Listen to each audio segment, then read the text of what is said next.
what I brought was a few common and a few not so common native ferns. And the ones I'm going to start off with are we've got 4 that are invasive. You think of invasives as being alien, something from China or Japan, kudzu or whatever. But in a garden setting, native plants can be invasive as well. And we've got the 2 most common ferns. If you're driving down the road up here and you see the whole floor of the forest is carpeted with ferns, it's probably this little fern, which is a New York fern, and the other one, and this is an extremely healthy specimen, the other one is hay-scented fern. And both of these, they're fairly hay-scented. Hay-scented. Hay, like horses eat hay. Hay-scented. And it doesn't smell like hay unless it's been cut and dried. So if you crush it, you say, what in the world, where does that come from? It doesn't come from the fresh frond. But the easy way to tell these apart, and if this is in a dry site, it's going to be much smaller than this. So you can't really go by the size of the frond. See how these taper? See how the little side fronds taper off down to nothing? Whereas these taper, but not nearly to the extent that the hay-scented, that the New York fern does. So this is New York fern, and it doesn't form a clump at all. It just runs. So it's like turf almost. And the other one is hay-scented, and it's generally larger, but it's just as invasive. It'll just make an absolute solid carpet, and it'll take over whatever else is there. So if you've got a big area you want to cover where nothing else grows, both of these are also, especially the hay-scented, are very sun tolerant. So you can plant them in full sun and they do fairly well.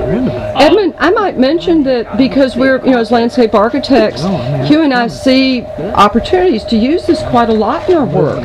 So just because it's invasive doesn't mean this is a bad plant. Right. It can be controlled real easily, but we really like to use this because it gives you that native, natural, woodland, Cashers, Western North Carolina look, and it gives you it's almost like having grass. It's like a void in the landscape where other things can shine, like small specimen trees or cohosh can come out from undone. So I'll be chiming in. I hope that's okay. And one of the other nice things about all these ferns is that deer don't eat them. Yeah. Rabbits don't eat them. Nothing eats them. No diseases. So you don't have to spray them. You don't have to do anything. The other, probably everybody knows what this is. This is bracken. Very coarse, tall, and runs really, really vigorous. So you'd have to have a really wild place to if you want to plant bracken. But it's one of the prettiest things I've ever seen. If you see a woodland loaded with, and it grows in the pinelands too down in. Yeah, it grows. It's actually it's all over the world. It's the same species. So it's in Asia, it's in Europe, it's all over the place. I was just go ahead. I was in Maine, and there was just loads of it there. And it turns a nice golden color in the fall too. So it's got some other. Let me ask you something. I'm amazed that it's standing up because the minute I cut it, bracken? Yes, it dies. Well, I cut it and I put it in water immediately. Is that it? That's the secret. Well, I've never cut it for an arrangement. Well, I have, and I had the most beautiful arrangement you ever seen. And here comes the party, it looks like death. It is death. That's me. I was wondering, don't do that what's the secret? Well, also the thing is, this was cut at 7 o'clock this morning. Oh, so before the sun hit it, or before, so that might, that's kind of like cutting flowers. You don't want to cut them at 2 o'clock in the afternoon. So maybe that's. Do you start this from or do you buy a little pot of bracken? I don't even think you can buy bracken. It's considered it's such an invasive. I think a nursery would probably get sued. The best thing to do is find a patch of it and just cut you out a chunk of a square of it. So those are the 3 that don't form clumps that I'm going to talk about today, and that run and make a whole huge swath of green. Let's see. The toughest of all the ferns are the wood ferns. It's the genus called Dryopteris, and a lot of them evergreen. You think of Christmas fern as being a classic evergreen. It's not a Dryopteris, but this is one of the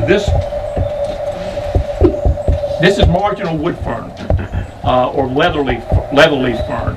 It's tough. The stems are real strong, so the wind doesn't break it all. And if you look underneath when you pass it around, all the sori, these are where the spores are right on the edge, the margin of the little leaflets. So that's one. That's a very common mountain fern, indestructible. Come December, the fronds will be laid on the ground, but they'll still be evergreen, so it'll give you something, some kind of a little bit of green during the growing season. And this is fancy fern. Let me see if I can. Make sure I got the right thing here. Yeah. So what did you look for when you just said, let me see if I have the right thing here? Were you looking at the spore pattern? I was looking at the spore pattern. Y'all know ferns reproduce by spores, not by seeds, and also by roots. They have runners or rhizomes. This is also marginal wood fern. And I don't know what happened, but I lost my, no I didn't, here it is. This is fancy fern because it's called fancy because the little leaflets are triple cut. When it comes off this is called a stipe, the main stem. They divide, and then the little leaflets are all subdivided twice, so it's very lacy looking. This is the fern when you go up to high elevations of Mount Mitchell and stuff, 500 feet, 5,000 feet. It's the fern that's everywhere. This a clumper. It's also semi-evergreen, makes a nice vase shape, and is a beautiful. That's about my favorite fern. It's a wonderful fern called fancy fern, or there's another common name, but I can't remember what it is. Is it invasive? No. These are all clumper. These all stay in one spot. That's one way you can tell them is they're coming out of they're one clump. They've got a base with a vase, kind of a vase shape. They're not just kind of amorphous running along the ground like the first three. This is Goldie's fern, which is a rare mountain fern, and this is an immature. This plant's only 2 years old from a little plug. It's a very architectural, dramatic. It gets about 3 or 4 feet tall, and the frond will get 4 times this big. And one of the easy way to tell it is it doesn't have the bottom whole part of the stipe of the stalk is naked, so it's got a naked stipe for the first third, and the top is and it's a really there's some beautiful clumps of it at the botanical station excuse me, in Highlands, right down by the picnic area. It's a massive, heavy texture, wonderful for foliage texture. It's super. Does that last the full season, or does it? Oh yeah, that lasts the full season. Okay. Yeah. Okay. And what is it? Goldie's fern. Goldie's fern. Yeah. And this is another Dryopteris, or wood fern, called Dixie wood fern. The interesting about this is it's very upright growing and gets very tall. It gets up to about my waist, Mary Palmer's throat.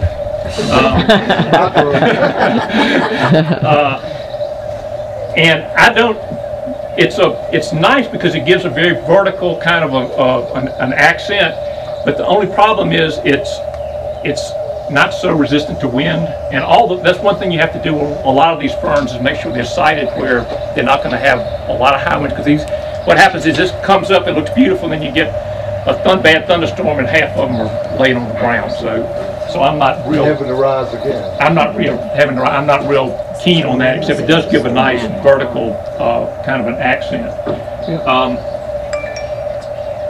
The fern that kind of is kind of the quintessential idea of what a fern is. This is southern lady fern, and this is also a clumper, and usually in real rich areas with they like a lot of moisture. The other thing I want to mention is that most of these ferns, once they get established, you think of ferns, well, they need a lot of water and they need a lot of moisture. They're very drought tolerant, almost all of them, once they get established. So, but lady fern is not so drought tolerant. It ends up, if it dries out bad, it ends up looking really tattered. And while it's very graceful, it's got a very arching kind of an effect. The bad thing about it is the stems are real easy to break, whereas the wood ferns have much tougher stems.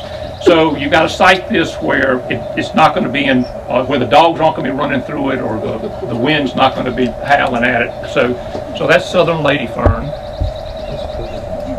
And this is blade fern. It's in the same genus. You wouldn't think of it. It's in the same genus with the lady fern. And this is easy because it's not cut. The fronds are not, the side fronds, leaflets are not cut at all. So it's one solid leaf coming out. Everything else we're looking at has got serrations or whatever, whereas this is absolutely a smooth margin. So that's glade fern. That's also up here in the mountains, but it's not very common. The other one everybody knows, if you know anything about ferns at all, you probably know what Christmas fern is. It's called Christmas fern because it's still green at Christmas. And it's also one of those that's just tough as nails. They'll live forever, take drought, take a fair amount of sun. So this is Christmas fern. Also, I guess it's called Christmas because people used to gather it, old folks and the generations before us used to gather it for Christmas greenery.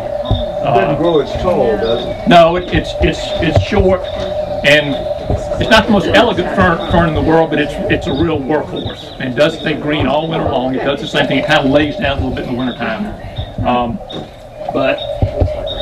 And I don't know what happened to my cinnamon fern.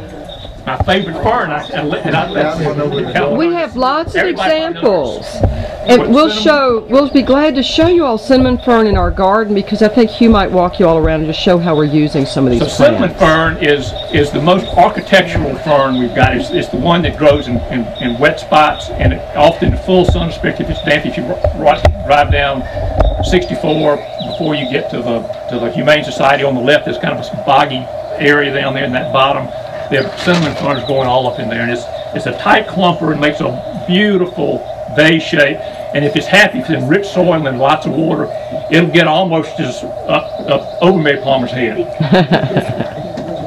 Now, it's a magical plant, and they do sell them at the local nurseries. That and Royal Fern. I see them on the roadside and just want to. I always think I'm gonna dig that up when I come back, but I don't have the nerve to. Now another going from the big stuff to a few little things. This is ebony spleenwort. This is a very common, the most common dwarf fern we've got, and called ebony because if you look at the back of it, the stem is black. I'll pass that around, and it grows very upright, extremely drought tolerant, very sun tolerant. Grows in walls and on rocks, and it's a wonderful little dwarf. You can see that walking through the woods, and you see it all over North and South Carolina, in the mountains, all the way to the coast. It's the most common little small fern that there is, ebony spleenwort. And this is my favorite dwarf fern. This is a full-grown, believe it or not, a full-grown fern. It's in the same genus with the little spleen. It's another spleenwort. It's called maidenhair spleenwort, and it's more of a rock garden plant. It's up here in the mountains. It likes limestone, so it's usually in limestone areas where and it actually grows on rocks. Very delicate, really fine textures. Makes a lovely little vignette with some other small things. Probably good in terrariums too. It probably is good. It probably is good in terrarium. Can you do it in a little rock wall? Yeah, you can put it in a rock wall, and it'll take a good bit of sun. Probably not afternoon sun, but it'll certainly take morning sun. And that was maidenhair. Maidenhair spleenwort. Yeah, a lot of these names are kind of